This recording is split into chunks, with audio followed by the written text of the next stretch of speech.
नमस्कार दोस्तों, एक बार फिर आप सबका आपके अपने YouTube चैनल डीआरएस मैथ्स, जो कि अब डीआरएस टॉपर्स लाइव है, उस पर स्वागत करते हैं। आज ये हम लोग सॉल्व करने चल रहे हैं क्वेश्चन पेपर सीटेट, जो आज 31 जनवरी का जो सेकंड पेपर हुआ है, उसमें मैथमेटिक्स के जो क्वेश्चन आए हैं उनको हम सॉल्व करने चल रहे हैं। तो चलिए बिना ज़्यादा समय लेते हुए स्टार्ट करते हैं आज का ये लेक्चर। क्वेश्चन आपको दिया है कि 6 अंकों की बड़ी से बड़ी संख्या को के विभिन्न अभाज्य गुणनखंडों की संख्या क्या होगी, ये आपको बताना है। That is the distinct prime factors largest 6 digit number. तो लार्जेस्ट 6 डिजिट की संख्या का प्राइम फैक्टर कैसे निकलता है, चलो देखते हैं। अब जैसे ये क्वेश्चन दिया था भाई, इस क्वेश्चन में 6 अंकों की सबसे बड़ी संख्या होगी 6 बार 9। इसमें आपसे पूछा है कि विभिन्न अभाज्य गुणनखंड कितने हैं। सबसे पहले 3 से डिवाइड करो, प्राइम फैक्टराइजेशन मेथड यही है, प्राइम फैक्टर्स निकल आएंगे। 3 से काट दिया, 3 3 9 3 3 3 3 सब 3 3 3 आ गया। फिर 3 से काट दिया, 1 1 1 काट गया। फिर 3 से इसको काटेंगे तो देखो ये 2 11 है, तो 3 3 9 2 1 21 3 7 21। इस एक को डिवाइड नहीं हुआ तो 0, फिर अगला एक हो गया 11, फिर 3 3 9 2 1 21 3 7 21, ये आ गया। अब ये 3 से नहीं कटेगा, 7 से कटेगा। 7 से काटो, 7 25 35 2 20 7 2 9 14 6 63 7 9 63 और 7 कम 7 ही आ गया। अब ये 11 से कटेगा, 11 चौको 44, 44 के बाद यहाँ बचेगा 8 89, 11 8 88, 1 11 1 11 कम 11, 11 से कट गया। अब 13 से कटेगा, 13 3 39, यहाँ बच गया 9 1 91, 13 7 91, अगला गया 37 से। तो देखो इसमें एक प्राइम फैक्टर हो गया 3, दूसरा प्राइम फैक्टर हो गया आपका 7, तीसरा प्राइम फैक्टर हो गया 11, चौथा प्राइम फैक्टर हो गया 13 और पांचवा प्राइम फैक्टर हो गया 37। तो आपसे पूछा था कि कुल कितने विभिन्न अभाज्य गुणनखंड होंगे, तो इसका आंसर है 5। कुल कितने हो गए देखो, इनकी काउंटिंग नहीं, कितने डिफरेंट हैं। एक 3 हो गया, 7 हो गया, 11 हो गया, 13 हो गया, 37। तो इसका सही आंसर है 5 और ये आपका ऑप्शन नंबर 4 था। इसलिए इस क्वेश्चन का ऑप्शन नंबर 4 सही है कि 6 अंकों की सबसे बड़ी संख्या के 5 विभिन्न अभाज्य गुणनखंड होंगे। ठीक है, ये क्वेश्चन आपको दे दिया कि 8 अंकों की एक संख्या है, ये है वो नंबर 179x091y। कह रहे हैं कि अगर ये नंबर 88 से डिवाइड होता है तो आपको ये बताना है कि x माइनस वाई की वैल्यू क्या होगी। चलिए इसको सॉल्व करते हैं। ये वाला क्वेश्चन तो बिल्कुल रिपीटेड है, बिल्कुल सेम 88 से डिवाइड होने वाला। भी कल ही मैंने इस क्वेश्चन को बताया आपको पिछले वाले वीडियो में। लास्ट ईयर भी दिसंबर में आया हुआ था, 2019 दिसंबर में भी, और इसमें भी आ गया। ये कह रहे हैं कि ये एक 8 अंकों की संख्या है जो 88 से डिविजिबल है। तो 88 से कट जाती है, इसका मतलब ये 8 से भी कटेगी और 11 से भी कटेगी। तो हमें क्या करना है, 8 से कोई भी संख्या तभी डिवाइड होती है जब आखिरी के 3 अंक क्या हो जाए, 8 से कट जाए। तो 91y को हम 8 से काटते हैं। 8 एकम 8, यहाँ पर वैल्यू बचेगी 1 1 11, फिर 8 एकम 8, वैल्यू बच जाएगी 3 और यहाँ पर आ जाएगा y। अब आप ये बताओ, 2 अंकों की कौन सी संख्या 8 से कट जाती है जो 3 से शुरू होती है? बिल्कुल सही, 32 कटती है। 32 ऐसी जो 8 से कट जाती है, 3 अपनी जगह पे एज इट इज है, तो y की वैल्यू कितनी हो गई 2। तो यहां से आपको मिल गया कि y की वैल्यू होती है 2। क्लियर, ये आपको मिल गया। और फिर हमने बताया था कि कोई भी संख्या 11 से तब कटती है जब एक एक अंकों के अंतर पर आने वाली संख्याओं का योगफल बाकी बचे अंकों के योगफल का डिफरेंस 11 का मल्टीपल या 0 आ जाए। तो पहले इनको जोड़ो, 1 और 9 जोड़ दिया, कितना 10, 10 प्लस 0 10 प्लस 1 11, तो एक योगफल आ गया 11। दूसरा क्या आएगा 7, x अभी नहीं पता है, x को जोड़ना है। 7 प्लस 9, 9 7 16 और y की वैल्यू 2 हो गई, तो 16 2 18। दूसरी संख्या है 18 प्लस x, दोनों का अंतर निकालना है। तो ये बड़ी है, इसमें से 11 माइनस कर दूंगा तो यहां पर आएगा 7 प्लस x। अब ये बताओ 7 प्लस x में इसका मान 11 या 11 का मल्टीपल, तो x की वैल्यू अगर मैं 4 ले लूं, 11 तभी होगा जब ये 7 प्लस 4 होगा। तो x की वैल्यू कितनी मिल जाएगी 4, उससे ज्यादा हो नहीं सकती क्योंकि अगला नंबर 22 आता है। तो 22 के लिए जब आप जाएंगे तो x की वैल्यू 15 आएगी। एक सिंगल अंक है, सिंगल डिजिट है, सिंगल डिजिट में 4 ही ऑप्शन पॉसिबल है, तो यहां से x की वैल्यू आपको 4 मिल गई। ठीक है, अब जब आपको x और y दोनों वैल्यूज मिल गई तो आपसे पूछा है x माइनस वाई बताओ। x की वैल्यू 4 माइनस y की वैल्यू 2, आंसर आ गया 2। और ये 2 आपका ऑप्शन नंबर 3 था। तो इस क्वेश्चन का थर्ड ऑप्शन जो कि 2 है वो सही था। बिल्कुल सेम यही क्वेश्चन, बस अंक डिफरेंस है। 88 बिल्कुल वही था। किस तरह से चेक करते हैं मैंने वही बताया था, और अभी कल ही मैंने ये वीडियो बना के सबको सर्कुलेट किया कि आप सब लोग देख लो। ठीक है, चलो इसका आंसर हो गया थर्ड ऑप्शन नंबर 3, जिसकी वैल्यू है 2। क्वेश्चन में कह रहे हैं कि ए, बी और सी की अगर ये वैल्यूज दी हुई हैं आपको, तो आपको बताना है कि इन चारों में से कौन सा स्टेटमेंट सही है। सबको घटते से बढ़ते क्रम में अरेंज किया, तो अरेंज करने पे क्या इसका अरेंजमेंट होता है ये हम सॉल्व करके देखते हैं। ये क्वेश्चन दिया था, इसमें ए की वैल्यू 11/13, बी की 13/14, सी की 15/17। आपसे पूछा था 4 ऑप्शंस दिए थे, चारों में से कौन सा ऑप्शन सही है। इनको अरेंज किया था घटते से बढ़ते क्रम में। ठीक है, सबसे छोटी पहले, फिर उससे बड़ी, फिर उससे बड़ी, इस तरह से अरेंज किया था। तो हमने आपको बोला है कि कभी भी दो संख्याएं जिनका गैप समान हो, जैसे इन दोनों के बीच में 2 का अंतर है, इन दोनों के बीच में भी 2 का अंतर है। ठीक है, तो हमने क्या कहा कि जब अंतर बराबर हो तो जिसमें अंकों का मान अधिक होता है वह संख्या जिनमें अंकों का मान कम है उससे बड़ी होती है। यहां पर 11 13, यहां पर 15 17 है। तो यहां से क्लियर हो गया कि 11/13 छोटी है किससे, 15/17 से। ये हमने आपको बताया था। अब इन दोनों संख्याओं में अंकों का डिफरेंस सिर्फ एक है, तो ऑब्वियस सी बात है कि यहां पर डिफरेंस 2 का है, यहां पर डिफरेंस 1 का है, तो जहां पर कम डिफरेंस है उसकी वैल्यू ज्यादा होगी। इसकी वैल्यू इससे बड़ी होगी, तो इससे बड़ी संख्या ये हो गई 13/14। डायरेक्टली देखते ही आपको इसको टिक करना था और ये आपका ऑप्शन नंबर 4 था। ऑप्शन नंबर 4 आपका राइट आंसर था। चलो आपको ये याद नहीं रहता तो आप इसको दशमलव में बदल देते। किसमें कन्वर्ट कर देते? डेसिमल में। जब आप 11 को 13 से डिवाइड करोगे तो इसकी वैल्यू लगभग आती है 0.8461। जब आप 13 को 14 से डिवाइड करते हो तो इसकी वैल्यू लगभग आती है 0.928, इस तरीके से। और जब आप इसको डिवाइड करते हो तो इसकी वैल्यू आ जाती है 0.882। तो देखो सबसे छोटी संख्या ये हो गई, उसके बाद ये हो गई, फिर ये हो गई, यही क्रम अरेंज कर दो, ऑप्शन नंबर 4 आपका राइट आंसर आपको मिल जाता। ठीक है। इस क्वेश्चन में आपको दे रखा है कि यदि 0.139 प्लस 0.75 प्लस 2.105 माइनस 1.001 इंटू आपका दे रखा है कितना कि 1.1 इज इक्वल टू 2 माइनस के है, तो के की वैल्यू क्या होगी। तो चलिए इसको सॉल्व करके देखते हैं कि इसकी वैल्यू क्या आती है। देखो क्वेश्चन ये रहा 0.139 plus 0.75 plus 2.105 minus 1.001 into 1.1 is equal to 2 minus k की वैल्यू आपको बतानी है। तो सबसे पहले ऊपर वाले जो प्लस वाले इनको ऐड कर लो। तो मैंने इन तीनों को ऐसे लिख करके ऐड कर दिया। जब आप जोड़ोगे तो 9 5 14, 5 3 8 1 9, 7 2 9 और इधर आ गया 2। इन ऊपर वाले तीनों को जोड़ दिया तो ये वैल्यू आ गई। फिर ये क्या है 1.001 ये लिखा, 1.1 को ये लिख दिया, दोनों को मल्टीप्लाई करेंगे तो 11 का में 11 का 1 हाथ लग गया 1, 11 सिफर सिफर प्लस 1 आ गया, 11 0 0, 11 1 का में 11, 3 ऊपर 1 नीचे, 4 अंक पे दशमलव लगा दो, ये आ गया। तो पहले ये करना है भाई इस प्लस में से ये माइनस करना है। तो इस वाली वैल्यू में से अब हम इसको माइनस करने चल रहे हैं। तो ये वैल्यू यहाँ पे हम क्या लिखेंगे -1.1011, यहाँ पे नहीं है तो 0 लिख लो। अब ये उधर आ जाएगा क्या, 10 में से 1 गया 9, 3 में से 1 गया 2, यहाँ पर 9 एज इट इज, 9 में से 1 गया 8 और यहाँ पर ये वैल्यू आ गई 1. ठीक है। तो ये वैल्यू आ गई आपकी कि 1.8929। ठीक है। अब ये वैल्यू किसके इक्वल है, 2 माइनस के को इधर लाओ तो यहां से वैल्यू मिल जाती है k is equal to 2 minus, तो 2 का मतलब हो गया कि 2.000, 4 बार 0, सुविधा के लिए यहां पे लिख ले रहे हैं -1.8929, ये ऐसे लिख दिया। अब आप इसी को सब्ट्रैक्ट कर लो। एक उधार इधर आएगा तो 10 में से 9 गया 1, 9 में से 2 गया 7, 9 में से 9 गया 0, 9 में से 8 गया 1, 1 में से 1 गया 0, तो 0.1071 क्या गया ऑप्शन 0.1071 और ये आपका ऑप्शन नंबर 4 था। इस वाले क्वेश्चन का करेक्ट आंसर हो गया 0.1071। ठीक है। इस क्वेश्चन में आपको a की वैल्यू -3/4, b की वैल्यू 5/6 दे रखा है। आपसे कह रहा है कि इनमें से कौन सी संख्या ऐसी है जो a और b के बीच में स्थित नहीं है। तो आप इन चारों को चलो चेक करके देखते हैं कैसे होगा इसका सोल्यूशन। अब इस वाले क्वेश्चन में देखो आपको a की वैल्यू दी थी -3/4, तो 3/4 की वैल्यू होती है 0.75, माइनस था तो माइनस। b की वैल्यू है 5/6, इसका मतलब हो गया 0.8333 अप टू सो ऑन। अब देखो आपसे पूछा है कि इन चारों संख्याओं में से जो चारों ऑप्शन है कौन सी संख्या इन दोनों के बीच में नहीं आती। तो देखो नंबर माइनस से शुरू होकर प्लस तक है तो 0 इनके बीच में आती है, तो 0 आपका ऑप्शन नहीं होगा।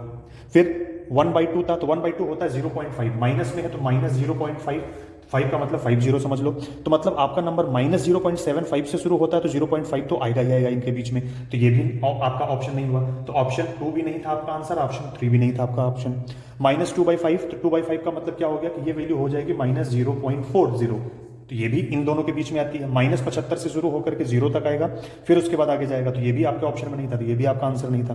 ठीक। -7/9 यही आपका ऑप्शन था, यही वो नंबर है जो इनके बीच में नहीं आता। डायरेक्टली अगर आप देखते तो 7 को अगर आप 9 से डिवाइड करते तो ये वैल्यू आपकी आती 0 माइनस, ये वैल्यू डिवाइड करने के बाद क्या हो जाता है इज इक्वल टू -0.70 हो जाता, तो 9 7 63, फिर 7 7 आता 9 7 63, 0.77 जो 0.55 के लेफ्ट में आता है। देखो नंबर सिस्टम में क्या होता है कि यहां पर 0 होता है, इधर जाने पर पॉजिटिव, इधर जाने पर नेगेटिव नंबर्स होते हैं। तो 0, फिर -1, फिर -2, फिर -3, जितना ज्यादा माइनस होगा उतना लेफ्ट में होगा और जितना प्लस होगा उतना राइट में होगा। ठीक है। तो 0.75, उसके बाद 0.77, तो 0.77 इससे बड़ी संख्या तो इसके लेफ्ट में था। लेफ्ट का मतलब ये हुआ कि इन दोनों के बीच में नहीं आता है, तो आपका राइट ऑप्शन था ऑप्शन नंबर 1 इसका करेक्ट आंसर। ठीक है।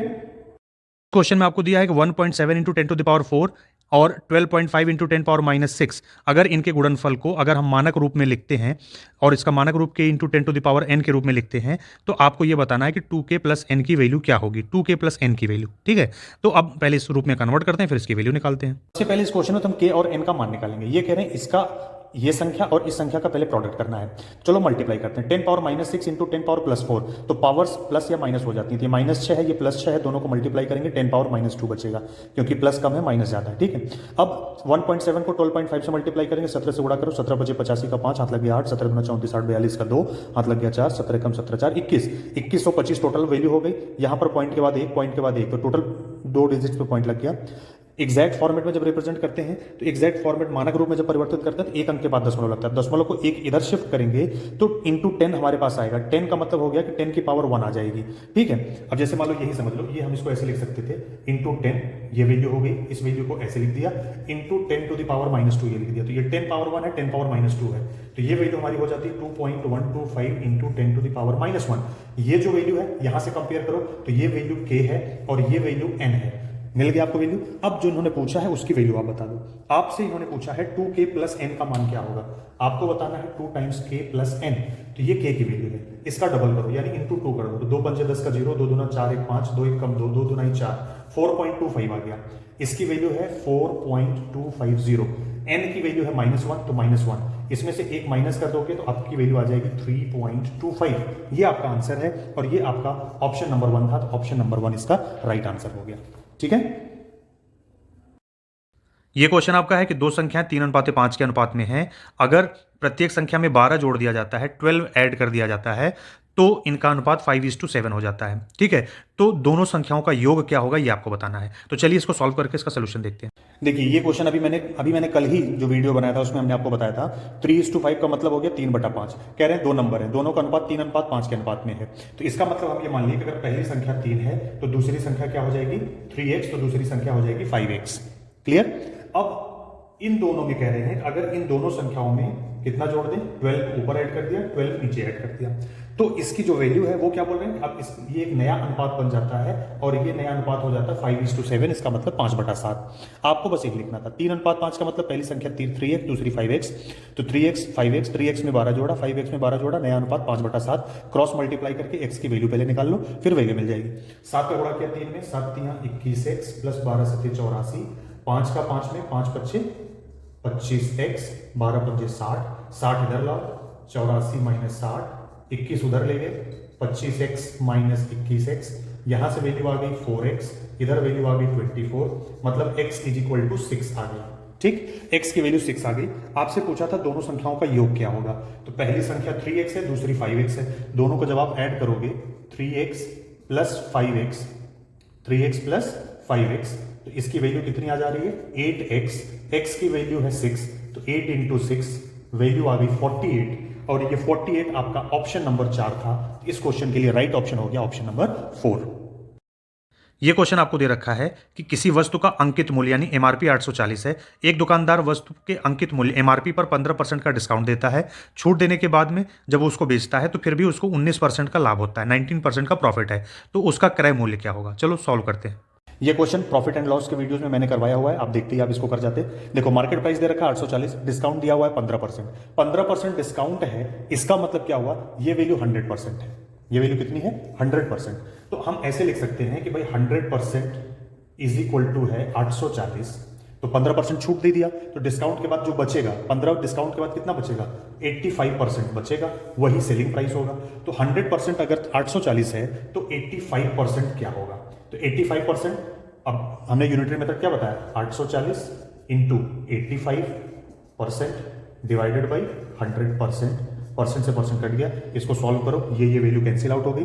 अब आप क्या करोगे, इसको देखो 5 2 = 10, 5 1 = 5 7 = 2 से इसको कट किया 42, 42 × 17 जब हम करेंगे तो ये वैल्यू हमको कितनी मिल जा रही है, देखो मल्टीप्लाई करके देखो कितना आ रहा है ये वैल्यू, 17 2 = 34, कैरी लग गया 3, 17 4 = 68 + 3 यानी तो ये वैल्यू होगी, सेलिंग प्राइस इसकी होगी कितनी 714। तो यहां से अगर मैं इसको हटा दूं तो सेलिंग प्राइस की वैल्यू आपको मिल जा रही है 714, 714 सेलिंग प्राइस मिल गया। अब ये कह रहे हैं 714 में बेचने पर भी इसको 19% का प्रॉफिट है। कितना परसेंट का प्रॉफिट है 19% का। ठीक, तो 19% का अगर प्रॉफिट है तो हमने आपको बोल रखा है कि अगर कॉस्ट प्राइस निकालना हो, राइट की वैल्यू गिवन हो, लेफ्ट की वैल्यू निकालनी हो, तो कॉस्ट प्राइस के लिए आप लिखोगे 714 × 100 डिवाइडेड बाई, प्रॉफिट है तो प्लस और लॉस है तो माइनस, 100 + 90 यानी 119, 119 से इसको काटो, 119 6 जा और 6 का 100 में गुणा कर दिया तो ये वैल्यू आ गई 600 रुपए। तो इसकी जो कॉस्ट प्राइस है, कॉस्ट प्राइस आ गई 600 रुपए और ये आपका ऑप्शन नंबर 4 था, तो इसलिए ऑप्शन नंबर 4 आपका राइट आंसर हो गया। क्लियर है? ये क्वेश्चन आपको दे रखा है कि 5x minus 7/3 plus 2 is equal to 4x minus 3/4 plus 4 है। तो आपको यहां से बताना था कि 8x प्लस 5 की वैल्यू क्या होगी। 8x प्लस 5 की वैल्यू क्या होगी ये आपको बताना है। तो चलो सॉल्व करते हैं। अब इस क्वेश्चन में आपको देखिए क्या दिया हुआ था, 5x minus 7/3 plus 2 is equal to 4x minus 3/4 plus 4x। Solve करते हैं तो जब सॉल्व करेंगे तो 5x minus 7 as it is रहेगा, 3 2 6, ऊपर 6 आ गया, टोटल डिवाइडेड बाई 3 हो गया। इधर 4x minus 3 as it is रहेगा, बाई 4 था, 4 का 4 में इंटू किया, 4 4 16x बाई 4 हो गया। ठीक, अब इधर माइनस 7 प्लस 6, तो वैल्यू यहाँ पे बचेगी -1, 5x एज इट इज रहेगा, 5x minus 1/3 is equal to इधर 4x plus 16x, 16 4 20x minus 3 divided by 4। अब ये 4 इधर मल्टीप्लाई करेगा, 3 उधर जाएगा, तो 4 का 5 में गुणा करेंगे तो 4 5 जा 20x माइनस 4 1 जा 4, 20x माइनस 4 लेफ्ट में आ गया, 3 उधर जाएगा, 3 इंटू 20 60x माइनस 3 3 जा 9 हो गया, माइनस 9 इधर आएगा तो प्लस 9 हो जाएगा, तो 9 माइनस 4 इज इक्वल टू इधर आ गया 60x, 20x उधर गया तो माइनस 20। अब इधर लेफ्ट में डिफरेंस आ जा रहा है कितना, 5x, तो ये वैल्यू आ जा रही है, वैल्यू आपको 5 is equal to 40x। Clear? यहां तक कोई डाउट है? नहीं। अब हमने क्या काम किया, यही यहां पे लिख दिया कि 5 इज इक्वल टू 40x, तो x इज इक्वल टू 5/40, तो 5 एकम 5 5 अट्ठे 40, x की वैल्यू 1/8 आ गई। आपको जो वैल्यू बतानी थी वो बतानी थी 8x प्लस 5 की। तो हम क्या करेंगे, यहां पर 8x प्लस 5 में 8 एज इट इज रहेगा, x की जगह 1/8 रख दिया प्लस 5, ये 8 से 8 कट जाएगा, 1 बचेगा, 1 लिख दिया, प्लस 5, तो 5 प्लस 1 इज इक्वल टू 6 आ गया, और ये आपका ऑप्शन नंबर 2 था, तो इसलिए इस क्वेश्चन का ऑप्शन नंबर 2 करेक्ट आंसर है। ठीक है? इस क्वेश्चन में आपको दे रखा है p की वैल्यू, q की वैल्यू, r की वैल्यू ये दे रखी है और आपसे कह रहा है कि p plus Q minus r की वैल्यू क्या होगी आप बताओ। तो चलो इसको सॉल्व करके देखते हैं। इस क्वेश्चन में देखिए आपको दिया हुआ है p की value 12xy minus 10y square minus 18x square, q की वैल्यू दे रखा है 14x square plus 12y square plus 9xy, r की वैल्यू दे रखा है 5y square minus x square plus xy। आपको वैल्यू निकालनी है p plus Q minus r की, मतलब p और q को ऐड करना है, r को माइनस करना है। तो माइनस करने का तरीका क्या होता है कि हम इसके जो चिन्ह है वो बदल देते हैं, r को माइनस करना है तो प्लस 5y स्क्वायर था तो यहां माइनस हो जाएगा, माइनस x स्क्वायर था तो प्लस हो जाएगा, प्लस xy था तो माइनस हो जाएगा। अब हम इसको सिंप्लीफाई करेंगे, तो देखो ये क्या है, 12xy है, पहले xy को सॉल्व करते हैं, प्लस 12xy है प्लस 9, तो 12 और 9 मिला के कितने हो गए 21, और यहां पर ये हो गया -1, तो 21 माइनस 1 करोगे तो कितना हो जाएगा 20xy। अब आते हैं y स्क्वायर पे, तो माइनस 10y स्क्वायर यहां पर है, प्लस 12y स्क्वायर यहां पर है, तो माइनस 12 माइनस 10 प्लस 12, तो ये हो गया प्लस 2y स्क्वायर यहां पर, और माइनस 5y स्क्वायर ये हो गया, प्लस 2 माइनस 5, तो वैल्यू हो गई -3y स्क्वायर। अब बचता है एक्स स्क्वायर, तो माइनस 18 एक्स स्क्वायर ये रहा, यहां पर आप देखोगे तो प्लस 14, तो माइनस 18 प्लस 14 तो कितना बचा, -4 यहां बच गया, और यहां पर प्लस एक्स है तो -4 प्लस एक्स तो -3 एक्स स्क्वायर। ये सोल्यूशन में आपको आ गया। ऑप्शन में जो आपको दे रखा है वो पहला ही ऑप्शन आपको दे रखा था कि 20xy minus 3x square minus 3y square, तो फर्स्ट ऑप्शन आपका करेक्ट आंसर था। ठीक है, बिल्कुल सिंपल दिया था, सॉल्व करते तुरंत आंसर आपको मिल जाता। को दे रखा है कि x की पावर 4 प्लस 1 अपॉन x की पावर 4 इज इक्वल टू 322 अगर है, जहां पर x 0 नहीं है तो x माइनस 1/x की वैल्यू क्या होगी। ये 4 ऑप्शंस आपको दिए गए हैं। ठीक, तो चलो इसको सॉल्व करके बताते हैं कैसे आएगा। अब इस क्वेश्चन में देखिए आपको दिया हुआ था x power 4 plus 1 upon x power 4 की वैल्यू 322, आपको वैल्यू बतानी थी x माइनस 1/x की। तो देखो ये 322 था, सीधा सीधा आप यहां पे +2 करते, इधर भी +2 करते, तो ये पूरी value x square plus 1 upon x square का होल स्क्वायर हो गई, और ये 322 में 2 ऐड होते 324, ये 18 का होल स्क्वायर हो गया। अब दोनों तरफ का स्क्वायर रूट कर दो, इधर से भी स्क्वायर हटा दो, यहां से भी हटा दो, तो ये वैल्यू हो गई तुम्हारी x square plus 1/x square is equal to 18। अब माइनस चाहिए था तो यहां पर -2 कर दिया, इधर भी -2 कर दिया, ये पूरा बन गया x माइनस 1/x का होल स्क्वायर, और ये 18 माइनस 2 जो कि 16 था, ये हो गया 4 का स्क्वायर। तो यहां से भी स्क्वायर हटा दो तो x माइनस 1/x की वैल्यू आ गई 4, और ये 4 आपका ऑप्शन नंबर 3 था। तो इस क्वेश्चन का सही आंसर है ऑप्शन नंबर 3, वैल्यू आएगी 4। क्लियर?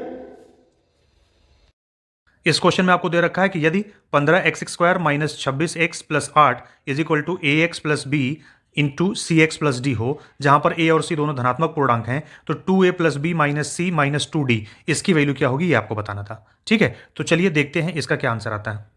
चलो इस क्वेश्चन में क्या दिया 15x² minus 26x plus 8 is equal to ax plus b into c x plus D.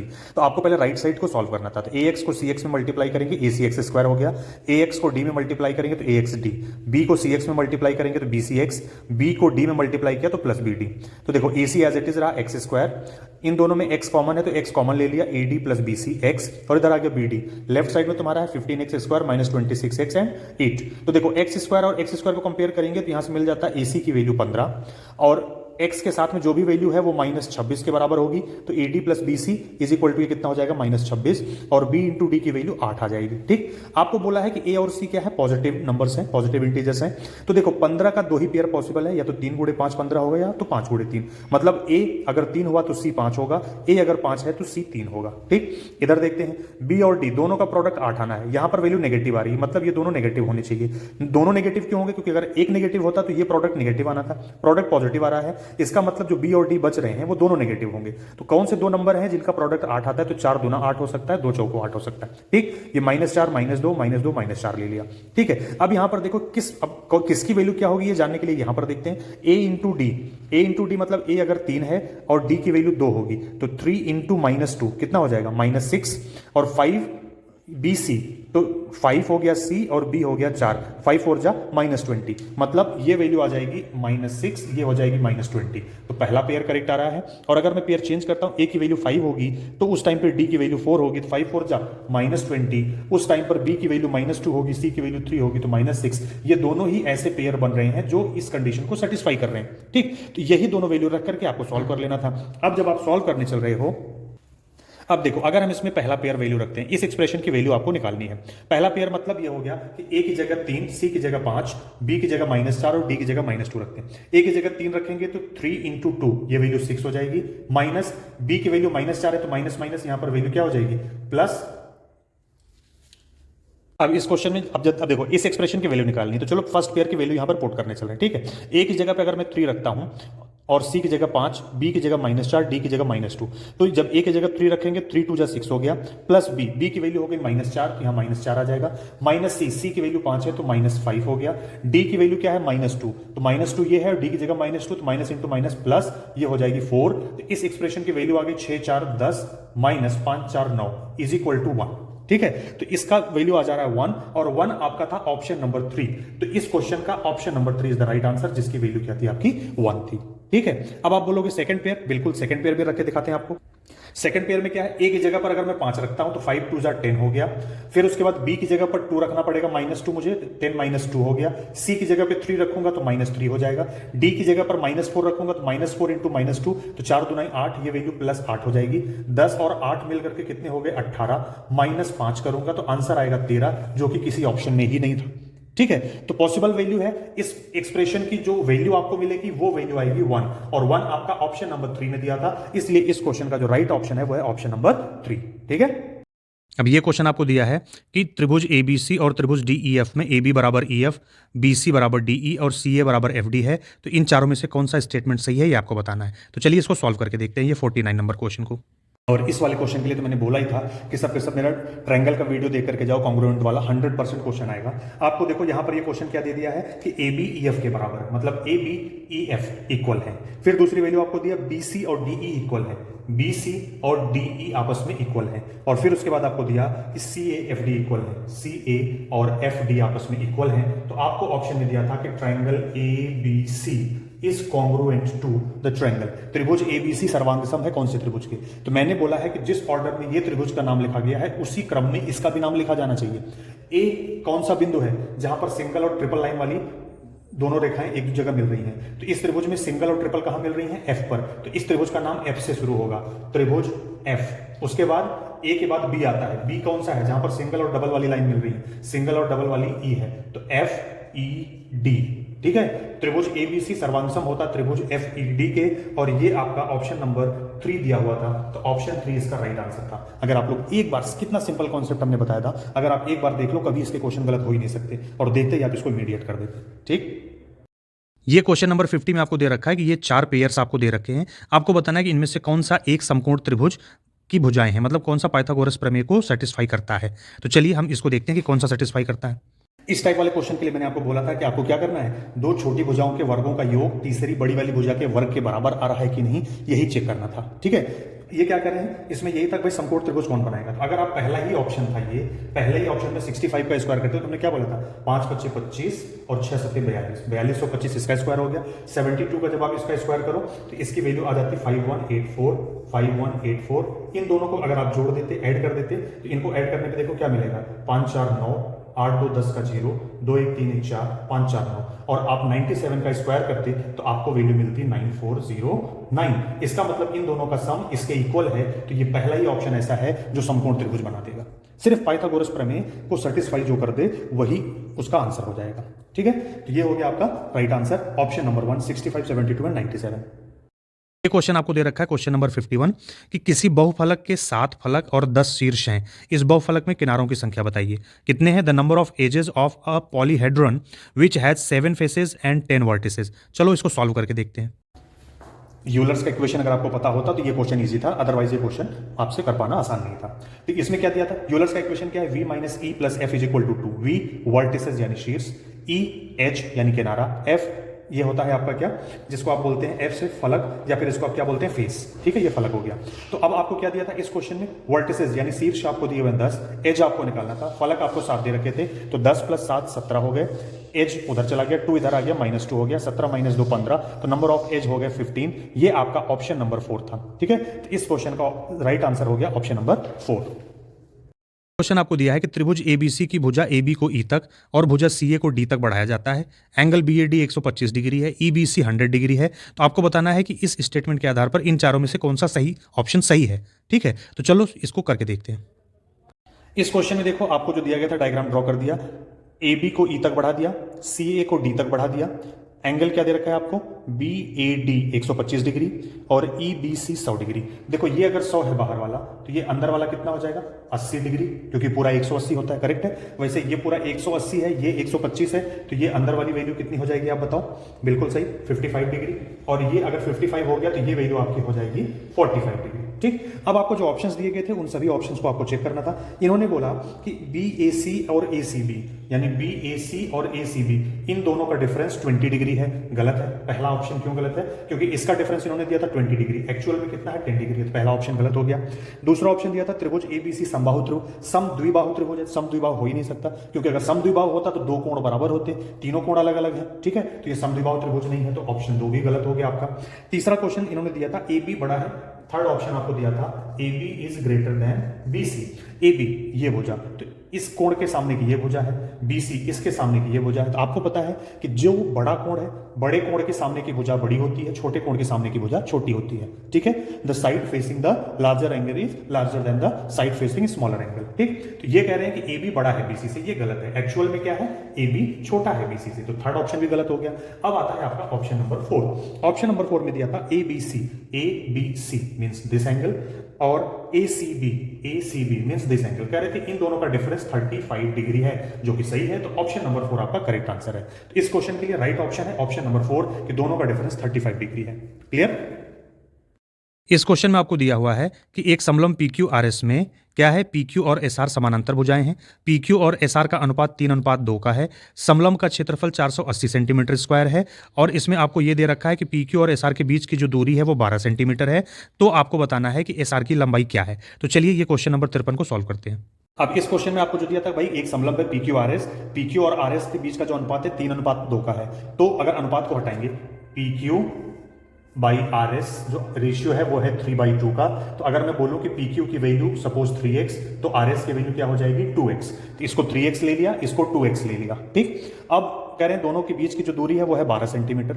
इसका क्षेत्रफल आपको दे रखा है 480 सेंटीमीटर स्क्वायर। तो हमने आपको बताया समलंब का क्षेत्रफल क्या होता है, 1/2 समानांतर भुजाओं का योग, यानी कि half PQ plus RS into height. ठीक है, तो हाफ लिख दिया, PQ 3x plus RS 2x, 3x plus 2x into height यानी 12 इज इक्वल टू 480, जो आपको दे रखा है। अब आप यहीं से काट दो, 2 6 जा 12, 6 उधर जाएगा तो इसको डिवाइड करेगा, तो ये क्या होता है 6 8 जा कितना होता है 6 8 जा 48, 80 आ गया। तो यहां से आपको मिल गया 5x इज इक्वल टू 80, तो x इज इक्वल टू 5 से डिवाइड करो, 5 1 5 3 30 5 36, x इज इक्वल टू हो गया 16। तो इसके हिसाब से PQ की वैल्यू 3x, x अगर 16 है तो 3x कितना होगा 48, RX की वैल्यू 2x है तो 16 दूना 32, तो इसकी साइड की हो गई 32। अब आपसे जो पूछा उसका वैल्यू आप बता दो। आपसे पूछा है कि SR की लेंथ क्या है, तो SR की लेंथ है 32 सेंटीमीटर और ये आपका ऑप्शन नंबर 3 था, तो इसलिए इस क्वेश्चन के लिए थर्ड ऑप्शन करेक्ट आंसर था, थर्ड ऑप्शन था 32 सेंटीमीटर। ठीक है, ये वाला क्वेश्चन भी मैंने कल करवाया समलम का। ठीक, बिल्कुल अगर आप वीडियो देख के जाते तो सारे क्वेश्चन आप करके आते। ये क्वेश्चन नंबर 54, इसमें क्या दिया है, 88 सेंटीमीटर गुणे 10 सेंटीमीटर माप वाले एक आयताकार कागज के टुकड़े को बिना अतिव्यापन किए, मतलब जब टुकड़े को ब्रेक करते हैं तो ओवरलैपिंग बिल्कुल नहीं होती है, ठीक है, को मोड़कर 10 सेंटीमीटर ऊंचाई का एक बेलन बनाया गया है। तो आपको यह बताना है कि इस बेलन की धारिता लीटर में कितनी है, वो आपको बताना है। तो चलिए क्वेश्चन नंबर 54 सॉल्व करते हैं। टाइप का भी क्वेश्चन आपको बताया था। देखो ये एक आयत है जिसकी लंबाई है 88 सेंटीमीटर, चौड़ाई है 10 सेंटीमीटर। इसी के हिसाब से अगर इसको रोल करूंगा तो एक बेलन बन जाएगा जहां पर दोनों दो पेज जाकर के आपस में ज्वाइन हो जाएंगे। मान लो जैसे ये एक पेज है तो इस पेज को अगर मैं ऐसे जोड़ दूं तो ये देखो एक बेलन बन जाता है। ठीक है, जैसे ये बेलन बन जाएगा तो इसकी हाइट है 10, आपको पहले रेडियस निकालना। तो देखो जो इसकी लेंथ है वही इसका परिमाप बन जाती है, पेरीमीटर आधार का। ठीक, तो आधार का पेरीमीटर जो होता है वो होता है 2πr। तो यहां से हमें मिल गया 2πr इज इक्वल टू 88। पाई की वैल्यू 22/7 रखेंगे, 2 into 22/7 into r is equal to 88। यहां से कट कर दो, 22 चौको 28, फिर 2 उधर जाके डिवाइड करेगा, 2 दूनी 4, 7 उधर जाके गुणा करेगा। Radius r is equal to 7 into 2 यानी 14 सेंटीमीटर मिल गया। अब जब आपको रेडियस मिल गया तो अब आपसे जो पूछा बता दो। आपसे कह रहे हैं इसकी धारिता बताओ, धारिता मतलब वॉल्यूम। तो जो बेलन का वॉल्यूम होता है, वॉल्यूम इज इक्वल टू होता है पाई r स्क्वायर h। पाई की वैल्यू 22/7, r की वैल्यू है 14 इंटू 14, h की वैल्यू 10 आप रख दो। 7 2 जा 14 हो गया, 22 दूना 44 हो गया, 44 को 14 से मल्टीप्लाई कर दो तो ये वैल्यू कितनी हो जाएगी, कितना हो गया 44 इंटू 14, तो 14 चौको 56 का 6, 14 चौको 56 5 61 और ये 10 से मल्टीप्लाई किया 0, ये वैल्यू आ गई 6160 सेंटीमीटर क्यूब। लेकिन धारिता बतानी है तो वो लीटर में होगा, तो लीटर में हम जानते हैं कि 1000 centimetre cube is equal to 1 litre.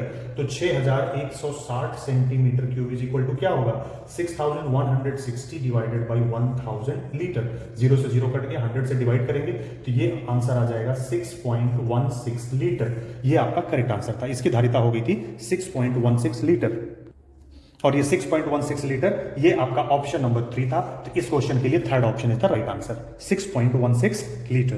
Clear? Question आपको दिया 55 में, एक घन का आयतन यानी एक क्यूब का जो वॉल्यूम है वो 2179 सेंटीमीटर क्यूब है। तो आपसे कह रहे हैं कि इसका लेटरल सरफेस एरिया यानी कि पार्श्व पृष्ठीय क्षेत्रफल ये कितना होगा, ये सेंटीमीटर स्क्वायर में बताना है। तो चलिए करके देखते हैं। क्वेश्चन में आपको दे रखा था वॉल्यूम किसका, घन का, क्यूब का वॉल्यूम। तो आपको पता है क्यूब का वॉल्यूम आयतन क्या होता है, भुजा की घात 3, भुजा गुड़े भुजा गुड़े भुजा, यानी साइड का cube is equal to volume. Volume दिया था 2197, 2197 किसका, 13 का क्यूब है। तो यहां से अगर आप साइड निकालोगे तो साइड इज इक्वल टू आ गया 13। अब आपसे क्या पूछा है कि आपको बोला है कि लेटरल सरफेस एरिया यानी पार्श्व पृष्ठीय क्षेत्रफल, लेटरल सरफेस एरिया पार्श्व पृष्ठीय क्षेत्रफल जो क्यूब का है वो होता है 6 इंटू साइड का स्क्वायर, 6 इंटू साइड स्क्वायर। तो ये वैल्यू हो गई 6, साइड हो गया 13 का स्क्वायर। अब आप इसको सॉल्व करो तो ये वैल्यू हो जाएगी 6 इंटू 169, 13 का स्क्वायर 169 हो गया। और जैसे ही आप इसको मल्टीप्लाई करो तो ये वैल्यू आ जाएगी 6 9 54 का 4, हाथ लग गया 5, 6 6 36 5 41 का 1 4, 6 कम 6 4 10, 1014 सेंटीमीटर स्क्वायर। ये आ गया इसका आंसर और ये आपका ऑप्शन नंबर 1 था। इस क्वेश्चन का राइट आंसर हो गया ऑप्शन 1, 1014 सेंटीमीटर स्क्वायर। इस क्वेश्चन में आपको दिया हुआ है कि ये आपके पास ये आंकड़े दिए गए हैं। इन आंकड़ों के लिए आपको परिसर निकालना है, बहुलक निकालना है और माध्यक निकालना है। जब ये तीनों आंकड़े मिल जाएंगे तो इनका माध्य निकालना है। ठीक है, ये सारे के सारे क्वेश्चन 2018 दिसंबर के रिपीटेड क्वेश्चन हैं, पैटर्न सेम है, बस आंकड़े बदले हुए हैं। तो चलिए इसको भी सॉल्व करके देखते हैं। ये वाला क्वेश्चन तो बिल्कुल रिपीटेड है। आपको ये आंकड़े दे रखे थे, आंकड़ों को मैंने सबसे पहले आपको क्या करना था, अरेंज करना था घटते से बढ़ते क्रम में या बढ़ते से घटते क्रम में, कैसे भी आप अरेंज कर देते। अब आपको इसका निकालना था मीडियन। क्या निकालना था, मीडियन यानी कि माध्यक। फिर दूसरी चीज आपको निकालना था मोड यानी कि बहुलक। फिर आपको तीसरा चीज निकालना था इसका रेंज यानी कि परास। क्या निकालना था, रेंज, परास या परिसर। ये तीन चीजें आपको निकालनी थी और ये तीनों को निकालने का तरीका जैसे ही आपने इसको अरेंज किया तो अब आप देखो टोटल कितने वैल्यूज है, 15। तो सबसे बीच में जो आएगी 3 3 6 इधर से छोड़ दिया, 6 इधर से छोड़ दिया, बीच के 3 में, बीच में आता है 6, तो मीडियन हो गया 6। ठीक है, अब आते हैं मोड पर। मोड जो नंबर सबसे ज्यादा बार आया, सबसे ज्यादा बार नंबर आया है 4, तो मोड आपका हो गया 4, बहुलक 4 हो गया। फिर वैल्यू आती है रेंज यानी परिसर की। तो हमने आपको क्या बोला था कि last highest value minus lowest, तो 19 माइनस 2 कर दो, ये वैल्यू आ गई 17। ठीक है, जब ये तीनों वैल्यू मिल जाती तो इन तीनों का माध्य बताना था आपको, इन तीनों का मीन वैल्यू यानी कि माध्य। तो जो भी माध्य होता है वो क्या होता है, संख्याओं का योग, सबको जोड़ दो, 6 4 10 और 17 27। कितनी संख्याएं हैं ये 3, तो तीनों का माध्य निकालने के लिए कुल संख्याओं को जोड़कर जितने संख्याएं हैं उससे भाग दे दो। 27 को 3 से भाग दे दिया, 3 9 27, तो इनका माध्य आ गया 9, और ये आपका ऑप्शन नंबर 3 था, इसलिए आपका इस क्वेश्चन का राइट आंसर है ऑप्शन नंबर 3। ये सारे के सारे सेम क्वेश्चन आपसे पूछा था दिसंबर में, सारे के सारे वही रिपीट किया हुआ है, ठीक है, बिल्कुल पैटर्न वही है, डेटा केवल बदल दिया, सेम वही चीज निकाल दी थी आपको, मीडियन निकाला, मोड निकाला, रेंज निकाला और इसका मीन निकाल दिया, ठीक। ये आपका राइट आंसर है 9, जो कि ऑप्शन नंबर 3 है। वीडियो में इतना ही, फिर मिलते हैं अगले वीडियो में। तब तक आप देखते रहिए videos bye DRS maths, DRS toppers live. इन वीडियोस को सभी दोस्तों को शेयर करिए जिससे वो सब के सब इसका फ़ायदा उठा सकें, और अगर अभी तक चैनल को सब्सक्राइब नहीं किया तो प्लीज़ सब्सक्राइब कर ले। चलिए, जिससे हर आने वाली वीडियो की अपडेट आपको मिलती रहे। इस वीडियो को देखने के लिए आपका बहुत बहुत धन्यवाद।